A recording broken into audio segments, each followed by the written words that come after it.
Good morning. We are coming on the air with breaking news out of Israel this morning, where Hamas has launched a surprise attack. Stunning developments in Israel. Israel has declared it is at war. Israelis woke up today to find their worst nightmares had come true. We never believed, even in our worst nightmares, that anything like this would actually happen. We got a WhatsApp message from the woman in charge of us saying, whoever can come right now. As soon as I got in, first thing I saw was chaos, and right away there was a siren. So I still feel that I haven't completely comprehended what went on that weekend. Groups of terrorists were entering the border and going inside of cities and shooting. And we understood that it wasn't safe, so we started going to Sderot. They handed me over a child. Later on, I learned that he was a 5-year-old. He had a gunshot wound. The father of the child, before being shot, told the Hamas militants that he's an Arab, and they said, "No, you're an Israeli," and they shot him regardless. It's the first time where I had a 5-year-old child seriously wounded, alone on the stretcher there, calling for his mother, and there's nobody there. It's just me.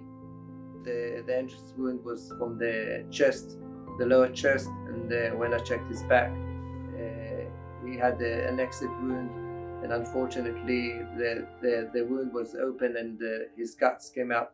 But I learned that he recovered. The patient that I remember the most, and I think that till this day I think about him, was a police officer that was injured a few hours before we got to him.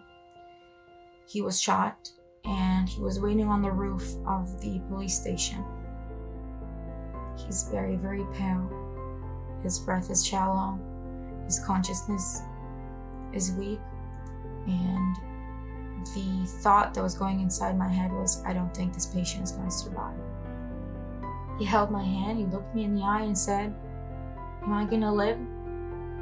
And on the way, he started getting sleepy again. And I called his name and I said, "Hey, we're gonna make a deal now, okay?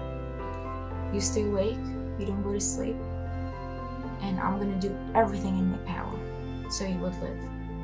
And he shook his head, he smiled at me. And every time he got sleepy, I said, "Hey," like this, with a smile. I said, "Hey, you promised me you weren't gonna go to sleep." A few weeks back, I got a message.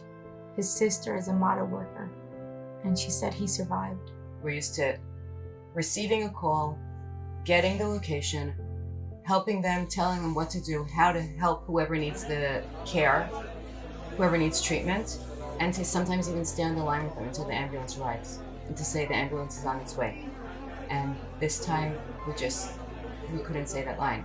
I don't know what to say. We'll get there as soon as we can. I mean, it's now a war zone there. We can't come in. We knew about the deaths of our friends and colleagues because there were so many dead. The first paramedic that I ever trained was Amir Tzur. He was a combat medic in Sayeret Matkal. He was murdered while he was fighting with gloves still on his hands. We don't have time to grieve because we have to keep on working.